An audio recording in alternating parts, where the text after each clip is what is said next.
চোর শব্দটা শুনলেই আপনার গায়ে আগুন জ্বলে উঠছে। ফিফার বিরুদ্ধে কেউ কথা বললে আপনি হয়তো তেড়ে যাচ্ছেন তাকে মারার জন্যে, কিংবা কেউ যখন বলছে এবারের বিশ্বকাপটা ঠিক ন্যায্যতার ভিত্তিতে হচ্ছে না, তখনই আপনি হঠাৎ রেগে আগুন হয়ে যাচ্ছেন। এই সমস্ত গুণ যখন আপনার মধ্যে আছে, তখন কংগ্রাচুলেশন, আপনি আর্জেন্টিনার অন্ধভক্তদের একজন। আর এবার আমি আপনাদেরকে যে খবরটা দেব সেটা নিঃসন্দেহে আপনার কাটা ঘায়ে 100% নুনের ছেটা দেবে। তাই একটু শক্ত হয়ে বসুন, কারণ আর্জেন্টিনা আর ফিফার নতুন আর একটা কুকর্মের গল্প তো আপনাকে শুনতে হবে। এবারে বিশ্বকাপে অনেকগুলো ম্যাচে বিতর্কিত রেফারিং এর শিকার হয়েছে ছোট দলগুলো, বিশেষ করে ফিফার এই পক্ষপাতমূলক আচরণের প্রধান শিকার ফুটবল খেলুড়ে মুসলিম দেশগুলো। তবে এবার সেই পক্ষপাতমূলক আচরণের ভিকটিম হতে যাচ্ছে ফুটবল বিশ্বের অন্যতম শক্তিশালী দল ইংল্যান্ড। যারা এই খেলাটা জন্ম দিয়েছে, এবার তাদেরকে এই টুর্নামেন্ট থেকে ঘাড় ধাক্কা দিয়ে বের করে দেওয়ার নীল নকশা এঁকেছে ফুটবলের নিয়ন্ত্রণ সংস্থা এবং মেসির একনিষ্ঠ ভক্ত ফিফা প্রেসিডেন্ট। কি শুনতে অবাক লাগছে? তবে একটু ধৈর্য ধরুন, পুরো ঘটনা শুনলে আপনার পায়ের নিচ থেকে মাটি সরে যাবে। গত কয়েকদিন আগের ঘটনা, যে ঘটনা হয়তোবা আপনারা সবাই জানেন, সেটা হচ্ছে লাল কার্ড দেখানোর কারণে এক ম্যাচ নিষিদ্ধ হওয়া আমেরিকার স্ট্রাইকার ফালোরিন বালগুনের নিষেধাজ্ঞা তুলে নিয়ে বেলজিয়ামের বিপক্ষে তাকে খেলার অনুমতি দিয়েছিল ফিফা, যেটি তারা করেছিল নিজেদের তৈরি নিয়ম ভেঙে যুক্তরাষ্ট্রের প্রেসিডেন্ট ডোনাল্ড ট্রাম্পের একটা ফোন কলের কারণে।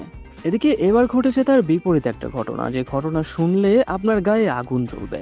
বিশ্বকাপের রাউন্ড অফ 16-এ মেক্সিকোর বিপক্ষের ম্যাচে ইংলিশ ফুটবলার জাবেল কুনসাউ মেক্সিকোর ডিফেন্ডার হেসুন গার্দোয়ার উপর একটা স্লাইজিং ট্যাকল করেন।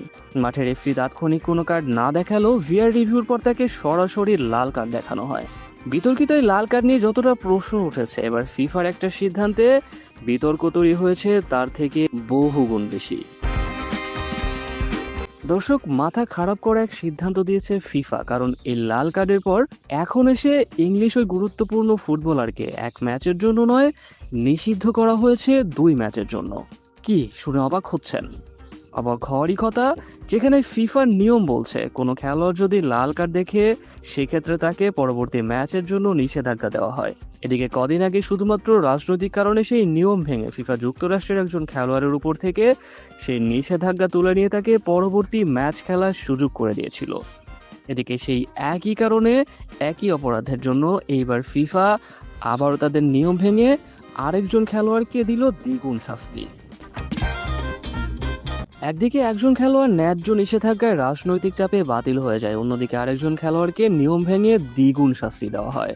এদিকে ইংল্যান্ডের কোচ টুলেক নিজেই এই দ্বিচারিতা নিয়ে প্রশ্ন তুলেছেন। তার প্রশ্ন, পক্ষপাতমূলক সিদ্ধান্তের সীমারেখা আসলে কোথায়? তবে কি ইচ্ছাকৃতভাবেই ইংল্যান্ডের একজন গুরুত্বপূর্ণ ডিফেন্ডারকে সেমিফাইনালের আগেই সরিয়ে দেওয়া হলো? এবার অনেকেই হয়তো বলবেন, এসবের জন্য তো ফিফা দায়ী, আর্জেন্টিনাকে কেন এসবের মধ্যে টেনে আনা হচ্ছে?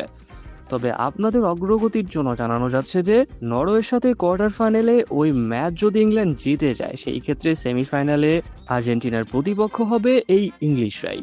আর এমনটা হলে আর্জেন্টিনার বিপক্ষে ওই গুরুত্বপূর্ণ ম্যাচ খেলতে পারবেন না ইংলিশ ডিফেন্ডার জারেল কুনসা, যেটি হবে ইংল্যান্ডের জন্য অনেক বড় এক ধাক্কা।